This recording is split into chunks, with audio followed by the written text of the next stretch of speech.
आज हमें इस व्यासपीठ से हम सभी को मार्गदर्शन करें, ऐसे मैं उनके चरणों में प्रार्थना करता हूँ। मेरे गुरुदेव इंदौर के परम पूज्य भक्तराज महाराज जी, इनके चरणों में वंदन कर मैं आरंभ करता हूँ। यहाँ उपस्थित यानी सूक्ष्म से उपस्थित कई देवता है, ऋषि मुनि, यहाँ के ग्राम देवता, स्थान देवता, सभी को साष्टांग प्रणाम करता हूँ। इस कार्यक्रम में उपस्थित बहुत संत आए, उनको भी मैं नमस्कार करता हूँ। और आप सभी को अपना घर-द्वार छोड़ के इतने दूर आ पाए, इसके लिए आपको भी नमस्कार करता हूँ।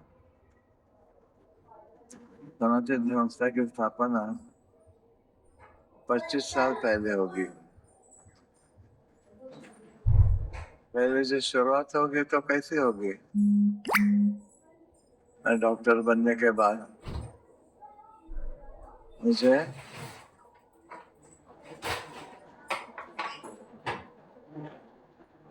शरीर का डॉक्टर बनना था, कंसल्टेंट बनना था।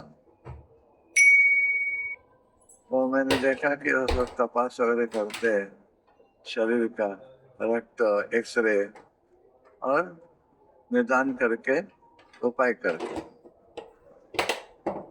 लेकिन जब मैंने देखा मानस रोग तज्ञ कैसे उपाय करते हैं, तो मुझे बहुत बुरा लगा कि मानस रोग तज्ञ क्या करते हैं, पेशेंट का सुनते हैं और उसको कुछ दवा गोली देते हैं। ऐसा अभ्यास नहीं करते कि उसका कारण क्या है। शरीर की बीमारी का कारण डॉक्टर ढूंढते हैं, एक्सरे निकाल लो, खांसी है तो खांसी के बारे में तपास करो, रक्त दबाव है तो क्यों होता है उसका तपास करो वगैरह। लेकिन मन को निराशा है, चिंता है, निद्रा नाश है, तो क्यों हुआ, उसका कारण क्या है, ये मानस रोग तज्ञ अभ्यास करते हैं। क्यों क्यों नहीं करते, उन्हें ये कभी सिखाया नहीं गया। तो मैंने अभ्यास करते करते समझ में आया ये सब जो होता है वो आध्यात्मिक कारणों से होता है। स्वभाव दोष, प्रारब्ध, पूर्वज, बुरी शक्तियां, इनकी वजह से साधकों को कष्ट होते हैं, भक्तों को कष्ट होते हैं, आम आदमी को कष्ट होते हैं। और आधुनिक मनोविकार तज्ञ जो है इसके बारे में कोई जानते ही नहीं है। मैंने उसके बारे में संशोधन किया और स्वभाव दोष निर्मूलन पद्धति ये ढूंढ के निकाली, जिसके जो प्रैक्टिस करता था डॉक्टर के रूप में, करीब करीब 20-25 हजार पेशेंट को, रुग्णों को अच्छा हो गया, उनका स्वभाव दोष निकल गए सब। तो बाकी जो है प्रारब्ध, पूर्वजों के आत्मा और बुरी शक्तियां, उनके बारे में क्या करना, उनकी वजह से ही प्रमुखता से ऐसे बीमारियां होती है। तो समझ में आया आगे जाके ये आध्यात्मिक स्तर का है। जो वैद्य के डॉक्टर होते हैं शरीर की बीमारी के, शारीरिक स्तर के। जो मानसिक रोग का विचार करते उन्हें तो कुछ मालूम ही नहीं होता, वो इतना ही करता है, नींद नहीं आती नींद की गोली लो, चिंता लगती है चिंता कम करने की गोली लो। लेकिन कारण दूर करने की कोई दवाई, उन्हें कारण मालूम ही नहीं है, तो कारण की दवा कैसे देगी। तो जो कारणों का पता चला, स्वभाव दोष, प्रारब्ध, अनिष्ट शक्तियां, उसके बारे में मैंने संशोधन चालू किया। उसके लिए साधना ही करनी पड़ी। साधना करते करते आगे गया तो मेरे समझ में आया कौन से बुरी शक्ति के लिए कौन सा नाम जप करना चाहिए, कौन से उपाय करना, आध्यात्मिक उपाय करने चाहिए। तो ये सब मैंने आप सनातन के जो साधक थे उस समय मेरे पास, उनको सिखाया और उन्होंने रुग्णों के ऊपर यानी ऐसे विविध बेकार होने वाले उनके ऊपर उपाय जो करना चालू किया। तो उपाय पर शुरुआत होगी तो करते करते कई हजार मनोरुग्ण ठीक हो गए। डॉक्टर के इलाज से क्या होता था, चिंता होती है, चिंता थोड़ी कम होगी, नींद नहीं आती है, नींद आने लगी, लेकिन उसका जो मूल कारण है वो तो वैसा ही रहता है। तो दवा खाली बंद की तो फिर से वही बीमारी आती थी। लेकिन ये आध्यात्म के उपाय यानी साधना, नाम जप वगैरह करो, ये करने से मूल कारण जो है उसके ऊपर उपाय हो गए और सभी पेशेंट ठीक होने लगे। तो इससे क्या हो गया, डॉक्टरों को बोलते तो है व्यक्ति उतने प्रकृति उतने साधना मार्ग, लेकिन ये सिखाया नहीं जाता। शारीरिक बीमारी के लिए तो ठीक है, सबको एक जैसे दवा, मलेरिया हो गया, टीबी हो गया, कोई डायबिटीज है तो उसके लिए उपाय सभी डॉक्टर एक जैसे बताएंगे, लेकिन उसका कारण क्या है, उपाय क्यों हो गया, तो उसका प्रारब्ध है क्या, अनिष्ट शक्तियों के कष्ट की वजह से होता है क्या, ये मालूम नहीं। और इसके लिए सिर्फ साधक ही ये मालूम होने के कारण उपाय कर सकते। पूर्वजों का कष्ट है तो कौन सी साधना करनी है, पूरी शक्ति आई है तो कौन सी साधना करनी है, ये सब साधक उपाय कर सके। फिर आगे जाके समझ में आया कि ये सब साधक पेशेंट नहीं तो कोई पेशेंट बीमारी का आता है उसको ठीक करना ये नहीं है। अपना जीवन का ध्येय और अलग होना चाहिए, यानी हिंदू राष्ट्र स्थापना की ओर होना चाहिए। तो हिंदू राष्ट्र की स्थापना कैसे होगी, जब हिंदू राष्ट्र में रहने वाले सात्विक हो तो ही हिंदू राष्ट्र की स्थापना होगी। राजसिक तामसिक है तो आजकल जैसा चालू रहेगा। तो उसके लिए साधना सिखाना, उसके लिए सत्संग लेना, साधक भी गाँव गाँव में सत्संग लेते थे तो कष्ट होने के बदले साधकों को मन की जो शांति है, आनंद है, उसकी अनुभूति आने लगी। 366 ग्रंथ 13 भाषाओं में पब्लिश हो गए और उनके 1,30,000 से ज्यादा प्रति प्रिंटेड होगी। तो उसकी वजह से जगह जगह ये प्रचार होने लगा। विदेश के डॉक्टर भी ये पढ़ के उन्हें भी लगने लगा कि हमें भी मालूम होना चाहिए। फिर ये तो हो गया पेशेंट को जो कष्ट है उसके बारे में, लेकिन उसका व्यक्तिमत्व तो कैसा होना चाहिए। हिंदू राष्ट्र में जो रहने वाले हिंदू है उनका व्यक्तिमत्व तो कैसा होना चाहिए, ये भी सिखाना आवश्यक है। ये बाद में समझ में आए। तो जो पेशेंट नहीं है उनके लिए भी सब दृष्टि से सात्विक कैसे बने ये बताना चालू किया, सिखाना चालू किया, अभ्यास वर्ग लेना चालू किया। तो ये कार्य अभी भारत के बहुत विभागों में चालू है और ज्यादा से ज्यादा लोग सात्विक होते। जब सात्विक लोगों की मेजोरिटी हो जाएगी तो हिंदू राष्ट्र भारत में जरूर आने वाला है। हिंदू हिंदू हम बोलते हैं, उसका अर्थ क्या है, हीनान गुणान दूषयति, ये जो दुर्गुण है, रजतम प्रधान जो व्यक्ति है उनके जो हीन गुण दूर नहीं किए, रजतम प्रधानता नष्ट करके सात्विक होने नहीं बनाया तो कभी हिंदू राष्ट्र होगा ही नहीं। तो पूरे समाज को हमें सिखाना है कि सात्विक कैसे बने। हमारे यहाँ जो सरकार है अभी तक स्वातंत्र के बाद आ गई, न किसी ने सात्विक कैसे बनना, रजतम दोष कैसे नष्ट करना है सिखाई नहीं, अभी भी मालूम नहीं है उनको।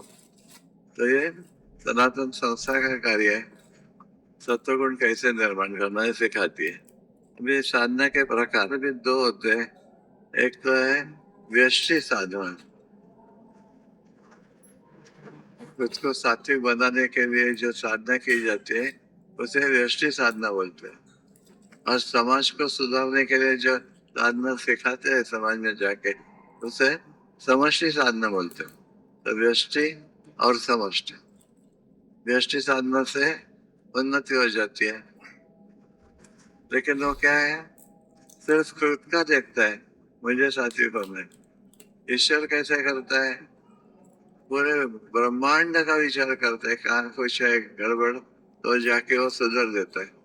तो समाज को सुधारने वाले यानी समाज को साथी बनाने के प्रयत्न कर रहे, सिखा रहे हैं, वो ईश्वर को प्रिय होते हैं। वही समष्टि साधना है। बहुत सारे संप्रदाय होते हैं, वो सब व्यष्टि साधना बोलते हैं, खुद को कौन सा नाम जब लेना है, कितना लेना है और क्या करना है। लेकिन सनातन में ज्यादा महत्व समष्टि साधना को दिया जाता है कि आप यहाँ वहां जाके लोगों को साधना के बारे में कुछ सिखाए। व्यष्टि साधना का महत्व है 35%। उसमें क्या आता है, नाम जप। नाम जप तो 24 घंटे की जा सकती ऐसी साधना है। बाकी प्राणायाम, आसन वगैरह वगैरह जो उनका समय होता है, शरीर की क्षमता होनी चाहिए, लेकिन कितना भी बीमार हो तो भी वो नाम जप कर सकता है। और समष्टि साधना के लिए क्या करना है ना, दूसरों को साधना सिखाना, उसके लिए क्या करना चाहिए, सत्संग लेने चाहिए। गांव गांव शहर के दूसरे तीसरे एरिया जो है, उसमें लोगों को सिखाना चाहिए कि भाई साधना है ना, ऐसा करो। एक तुम्हारे जो कुल देवता है उसका नाम जप करो, अपने मन को कृष्ण राम कोई देवी अच्छे लगते है इसके लिए उसका नाम जप करना चाहता हूँ, ये गलत सी बात है। आपको विशिष्ट कुल में भगवान ने जन्म क्यों दिया है, उस कुल की जो कुल देवी है उसकी साधना आपको करनी है, इसके लिए जन्म दिया है। तो पहले नाम जप करना है तो कुल देव की, बाद में समष्टि साधना ने सबको सिखाना, यहाँ वहां जाके सत्संग लेना। उसके बाद और क्या करना है, तो सत सेवा करना। सत्संग में कुछ सिखाया तो फिर बुद्धि के मन के स्तर का कार्य हो गया, शरीर से नहीं होता है। इसके लिए संतों के, गुरुदेव के जो आश्रम होते हैं यहाँ वहाँ, तो वहां जाके जो रुग्ण है वहां उनकी सेवा करना, तो शरीर भी अर्पण हो गया। नाम जप से मन अर्पण होता है और शारीरिक सेवा से शरीर अर्पण होता है। अध्यात्म में हमें क्या करना है, अपने भाई जो कुछ है वो सभी ईश्वर को अर्पण करना है। ये दो हो गए। फिर ये जो कठिन लगता है कि धन भी अर्पण करो, तन मन और धन होता है। तो धन धन धन लोग कमाने की बात करते हैं, लेकिन अर्पण करने की बात नहीं करते, उनका मालूम ही नहीं होता। लेकिन जब तक हमारे पास तन मन धन उसके विचार अपने मन में है, तब तक ईश्वर अपने ओर ध्यान नहीं देता। हमारे सनातन संस्था के सैकड़ों ने, हजारों साधक है जिन्होंने सब अर्पण किया है, साधना करते हैं। इसके लिए वो उनमें से 131 साधक संत बन गए और 1000 साधक अगले 10 साल में संत बनने वाले हैं।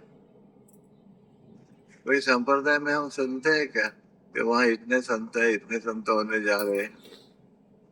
तो ये सनातन संस्था की विशेषता है और इसके लिए बहुत सारे संत सनातन को आशीर्वाद देते हैं। अभी जो हिंदू राष्ट्र की स्थापना करनी है वो समष्टि साधना ही है। यहाँ वहां जाके हिंदू धर्म क्या है, साधना क्या है सिखाना, समष्टि के साधना हो। अभी आपातकाल तीसरा महायुद्ध होने वाला है, तो उसके लिए हमारे शरीर की मन की तैयारी करना है, अभी से चालू करना है।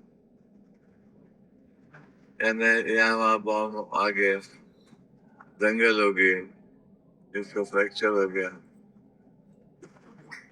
तो ऐसे लोगों को कैसे मदद करना, ये भी हमें आना चाहिए। यानी शरीर प्रकृति के बारे में भी आना चाहिए। मन के लिए तो सर्वोदस्त में हम जब चालू कर देंगे तो आएगी, लेकिन समष्टि के लिए ये भी मालूम होना चाहिए। गांव गांव में ये सब हो जाएगा, जंगल होगी ना तो घर को जलाएंगे, पानी पीने मिलेगा नहीं, तो हमें लड़ना कैसे है ये सबको सीखना चाहिए। तो ये जो सनातन राष्ट्र की स्थापना कर रही है, यानी हिंदू राष्ट्र की स्थापना कर रही है। ये सब सुना ऐसा नहीं करना, कृत्य में लाने के लिए सनातन के साधक जहाँ सत्संग लेते हैं उस सत्संग में जाना चाहिए। और आपके यहाँ सत्संग नहीं हो तो आप वहाँ सत्संग चालू करने की कोशिश कर सकते हैं। हमारे साधक आपके गांव शहर जिधर भी आप है उस एरिया में आ जाएंगे और सत्संग चालू करके ये सब आपको सिखाएगा। यानी नाम जप का सीखना तो आसान है, लेकिन ये समष्टि का जो है कार्य वो सिखाना, सबसे करके लेना, ये सबसे महत्वपूर्ण है। ये अपनी व्यष्टि और समष्टि सब साधना होगी। इतना ही कहना चाहता हूँ। अपने सब शांति से सुना, इसके लिए सबका धन्यवाद। नमस्कार। पुरणपोळी आणि दूध देऊ